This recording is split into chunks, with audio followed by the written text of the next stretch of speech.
guys. So I figured, since we're all in quarantine, let's talk about some books. So I want to just go back a little bit, right? I know I do this thing where I post and I'm like, hey, I'm back, and then I don't chat again for like a couple months. I'm getting my act together, so don't at me, okay? First of all. Second of all, around December when I posted the video of, hello, I'm back, or whatever, that was right before I quit my job. I ended up not working for about 4 months. Totally, not for lack of trying on my end, okay? So there was a period of time where I applied to 23 jobs in 10 days. So I was trying to get a job. I am completely qualified for any job that I would apply for in my field, and I'm not just saying that. I'm legit qualified. I will show you my resume. Also, if you hear weird sounds, the cat is in here. I apologize in advance. I don't even know where she is, so who knows what could happen. But in the 4 months of my own personal social distancing, I read a ton of books. I'm also, as I think a lot of people are right now, please excuse the cat litter and the cat carrier. I'm learning. Unlike a lot of other people probably right now, I'm reevaluating how my space of living is set up and reorganizing, rearranging, redecorating. And so I recently brought up the bookcase of books that we had in our living room, and I brought it up and put it in my office. This is my office space. My work is now mobile and telehealth go-to meetings stuff. So I need an office. But this is also my creative space. So my bookcase is now up here with all of my books. Well, half of my books. My other half is supporting the printer, and a portion of them is in my bedside table. But as I'm setting up my bookcase, I'm finding all of these books, and I'm like, I forgot about this one. I have lots to say about this one. And so then I'm like, book talks and tea. Let's do this. Let's chit chat. And it's rainy and gloomy outside where I live. Like, this is a serious mood right now. Let's do it. I am drinking water. There is no tea today. Sorry about that. My body's been doing a lot of weird things recently, so I'm trying to hydrate. Sorry if I'm talking fast as well. I'm not sure how much space my camera, my computer, whatever this technology is going to let me have to chat. So I'm just trying to get things done, you know? Okay. So there are 3 books I have in front of me to talk about. I need to do that now. I'm probably going to split them into 3 different videos simply because it's a lot to talk about, these 3 books. And so I figured instead of rushing through them, let's do one at a time.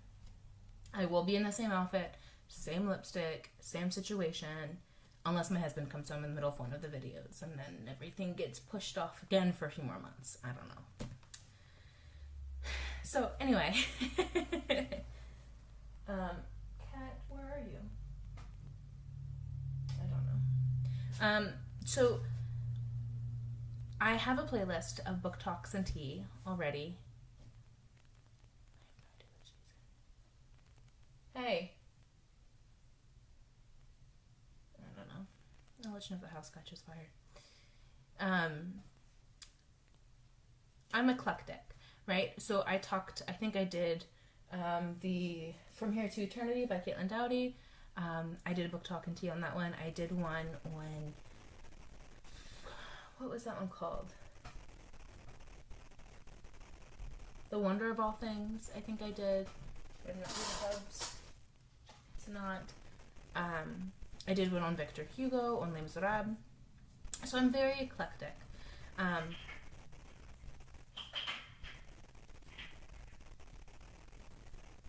don't know what that is.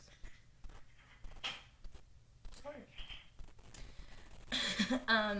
But I tend not to gravitate as much towards like general YA books.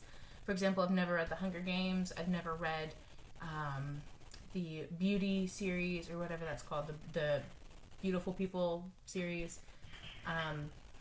Never read 50 Shades of Grey. Never read Twilight. Just push it down the stairs already. No? Okay. I I don't know. Anyway, so YA tends not to be my cup of tea. I have a couple of YA books on my shelf, but I tend to do a lot of other things. So I like psychological thrillers, I like historical books, though if I'm going to read a historical fiction, I like it to be based in facts, much like historical TV shows. I want to be able to trace the character that I'm reading about or watching about and know that the show that I'm watching or the book that I'm reading is going to track that life pretty much as accurately as possible. My husband and I recently watched Nightfall, and Mark Hamill is in that, about the fall of the Knights Templar in France. Interesting show, but a lot of the characters that died in that show did not die at the time at which the show claimed, and so I'm like, okay, this is no longer fun because this is kind of a lie. I have high standards for history, for historical pieces. So a lot of my historical books tend to be based in fact. I love fairy tale retellings. I have a couple books of that. I love the classics. I love the classics. I buy old books like people buy drugs. It's kind of ridiculous. And when I say old, I mean like old print, old copy, old version, old binding, like old books. And I can do a whole video on my collection of old books. I have a beautiful selection sitting out around my bookcase, and some of them are just in beautiful condition. I buy those at antique stores. I have a lot of series, a lot of books. So as a Christian, I have a lot of religious books, books on theology, books on, like, written by, I don't want to say popular, but popular Christian figures. I have a couple of educational books, human inspirational storybooks. A nice range. I'm very eclectic. So I mentioned psychological thrillers, and that's my husband. It's actually not. Oh, right. Those blinds feel weird.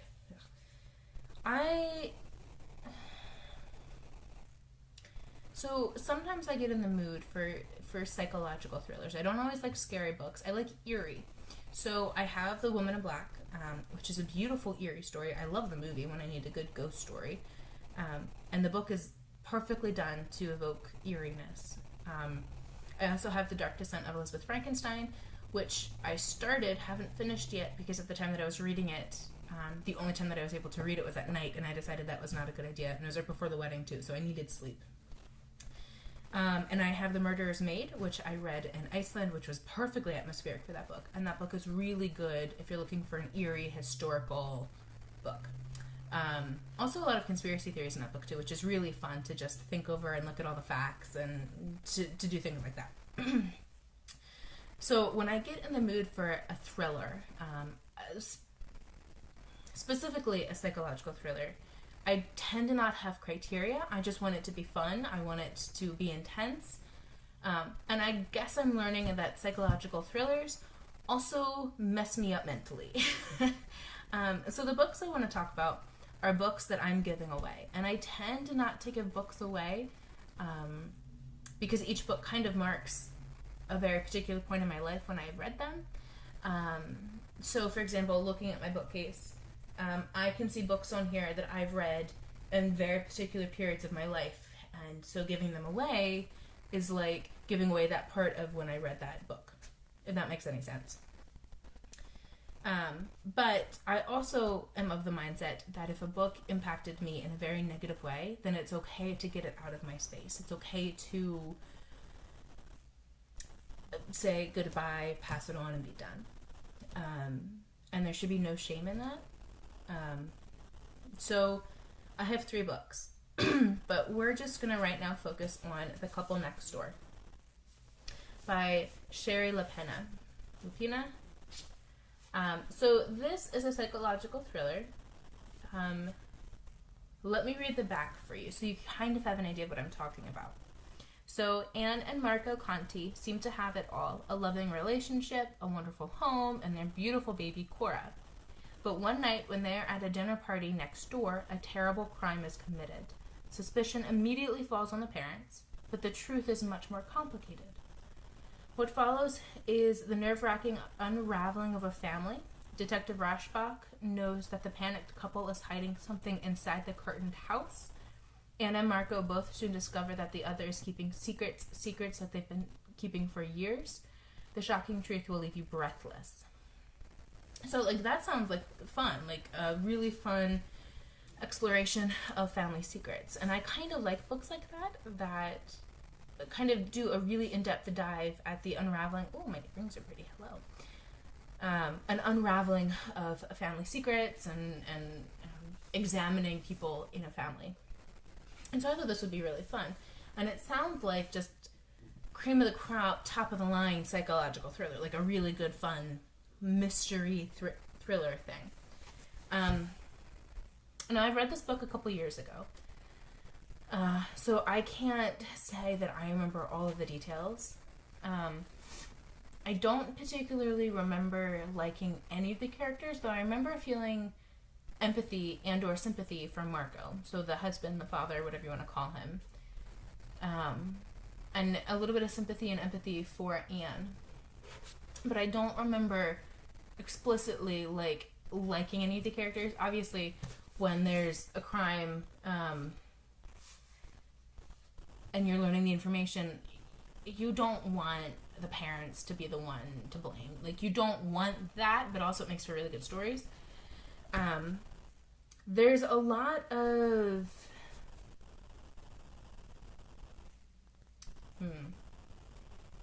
how do I want to put this?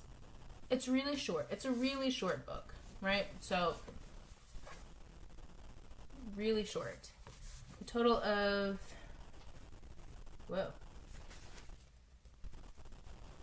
308 pages. Like, I think I read this in a day. If not 2 days, a total of 8 hours or 12 hours or whatever.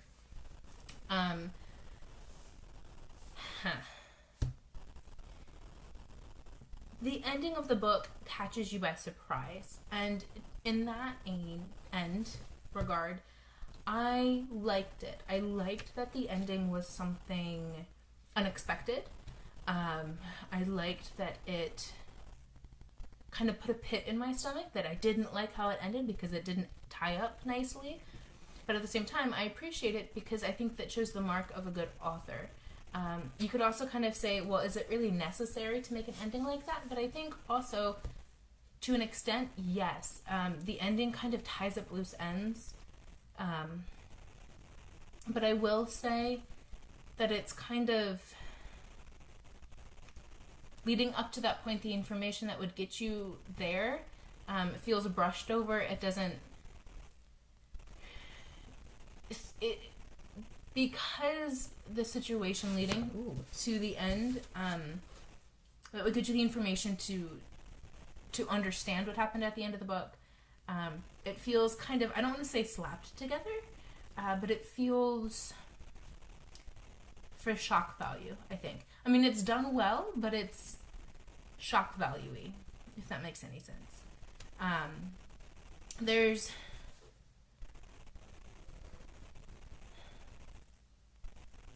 remember the writing being very good.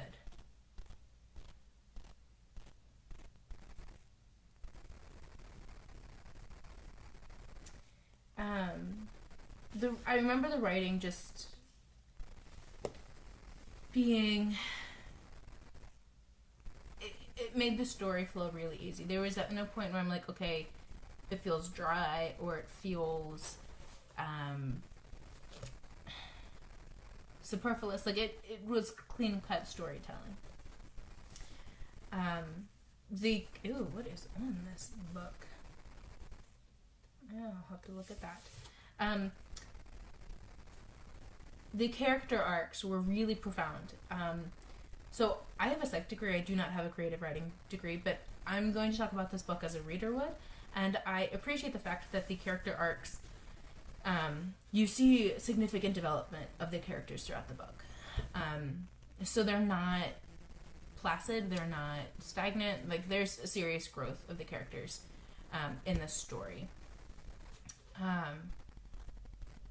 But also, I remember the writing being really cool because you could see the unraveling of characters as the story progressed. So characters are developing, but they're also unraveling at the same time. So you have this really cool human effect of what would happen in the given situation in this story. So then we come to the question of, why am I getting rid of it? So I'm finding that I am getting really sensitive to particular materials, and thrillers like this kind of impact me in not good ways. It affects my mental state, my emotional state.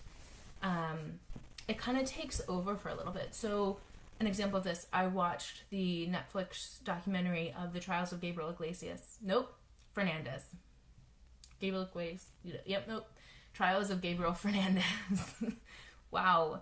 I feel like that was really insensitive, and it was not on purpose. And that show, though it was so important, I work in human services, and so I know that there's a lot of organizations that are trying to do the best that they can but fall flat because of bureaucracy. And so that show is really important, at least for me, to be mindful of how stuff can fall through the cracks in the pursuit of doing what is best. And but it hurt to watch, and I was often thinking about it at night, when I was going to sleep, when I woke up in the morning. Like, it kind of took over my thoughts. This is kind of the same way. I would read it for about an hour. At this point, I was engaged, so I wasn't living with my fiance yet. But I would be reading and waiting for him before we would hang out. And while we would be hanging out, long after I'd finished reading this, I just kept saying, I feel so weird emotionally. Like, that book is not, it's doing weird things to me. And he just kept asking, why are you still reading it? And I said, well, I need to know what's going on, and I need to finish it. I'm learning the ability to stop reading a book if it's getting too much. Generally, I'm not good at that. I tend to just read a book all the way through, unless I have a really visceral reaction. I should have listened and stopped reading this book. Just because I didn't like it doesn't mean it's not a good book. Rather, okay, let me rephrase that. Just because it had a psychological effect on me, drinking game, take a shot every time I say psychological in this video, doesn't mean that it was a bad book. It's just not for me. I would love to know if anybody else has read this book and what your thoughts were. Did you enjoy it? What did you think of the ending? Bad jump cut for the win. Also, hi, this is the next day. No, my husband didn't come home. My computer crapped out. What are we going to do? So before I get back into what we're talking about, just really quick, I know people are going to ask about lip colors, and because I like wearing lip colors, thought we would chat about it really quick. So yesterday, I was wearing the NYX, you're not going to be able to see that really well, the NYX Soft Matte Lip Cream in Monte Carlo. It's a beautiful red, kind of a blue red. And today I'm wearing NYX. I have a lot of these NYX soft matte lip creams. This one is in Prague. This is kind of like a berry pink. This is about the pinkest that I'll go. So, book.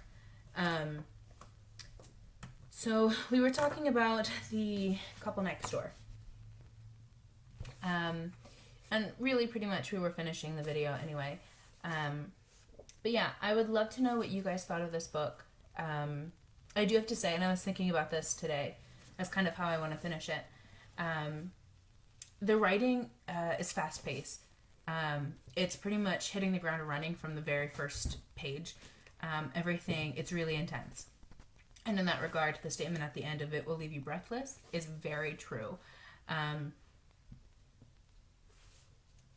This is an intense book that you could devour incredibly quickly. If you were into this type of book, if you've read this book, I would love to know your thoughts. If you like mysteries, read this book. If you like psych thrillers, take a shot, read this book. If you like family stories, read this book. If you like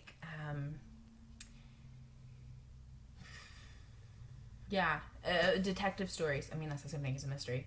Duh, you've been working too hard today. Clearly your brain is done. If you like short, intense little stories, read this book. I highly recommend it, and I think we as readers need to get better at being able to recommend books that we don't like. Or let me rephrase that. I think even though we might not like a book, doesn't mean that there's not somebody else out there that might not like it. And so even though I had a reaction to it, and I'm not ever going to read it again, and I kind of want it out of my space, doesn't mean that it's a bad book. The writing is really good. The characters are well developed. The ending is spectacular. It's a horrible surprise, but it's spectacular. Those of you that have read Tess of the Herbivols, I always mess up that last name. You know the shock that's in that book? I feel like there's a shock that's in this book that's very similar, and it kind of gets the what the heck just happened award. I've given that to 2 books. That's Tess and this one. Yeah. There goes my train of thought. Yeah. The writing is really good. The characters are well developed. I would love to know if you've read this, what your thoughts were. If you have read Sherry's other book, I think she just wrote A Stranger in the House was the other one. I think that was just a, oh no, the Netflix show was The Stranger.